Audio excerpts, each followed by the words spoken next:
Hi, I'm Marty Nemko. Would you like to get more done? Well, these time management tips have often helped my clients. First is be more conscious of time sucks. We all make choices that aren't the most productive. For example, our heart may move us to attend our second cousin's third wedding, even though it's in Kalamazoo. Or we might spend a whole day playing golf, or we might binge watch or binge on that video game, or we might choose to listen to that whiny friend of ours drone on yet again, or we might spend oodles of time shopping, chopping, and sautéing to make impressive meals instead of quick, healthy yummies such as our favorite salad, broiled chicken spiced as we like it, and fresh food for dessert. Or we might spend hours and hours making our place so clean and beautiful that it deserves to be photographed in a magazine. But if you'd like to be more productive than that, you might want to keep a little voice ever whispering in your ear. Is it wise to do that? Another time management tip is to learn what I call just in time. A degree, of course, requires lots of time and perhaps money, and alas, much of what we learn may not be practically useful or is learned en masse, so by the time we need it, we've forgotten it or it's become obsolete.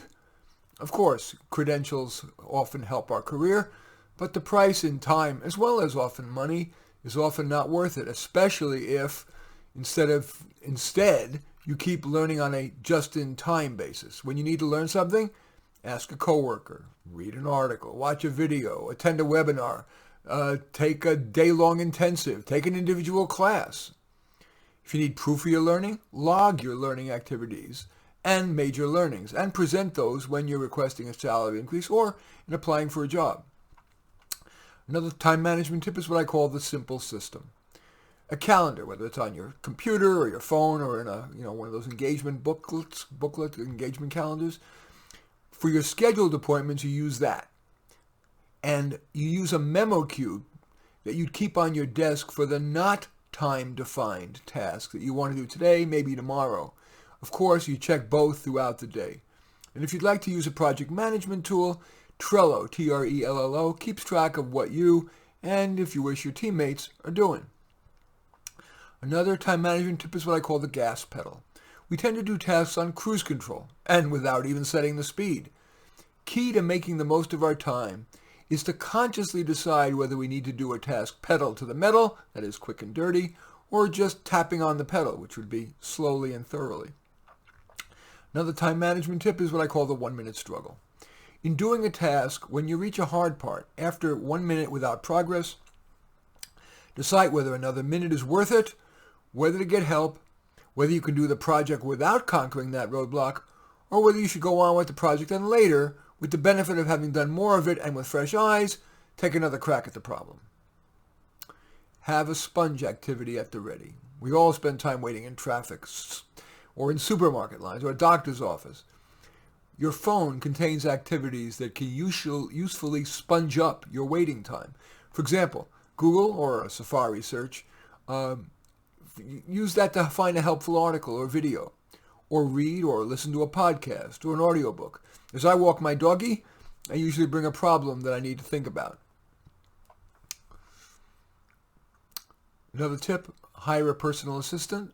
Rich people know the benefit of a personal assistant, someone to do the $20 an hour work so that you're free to do the $100 an hour work or to get some free time back.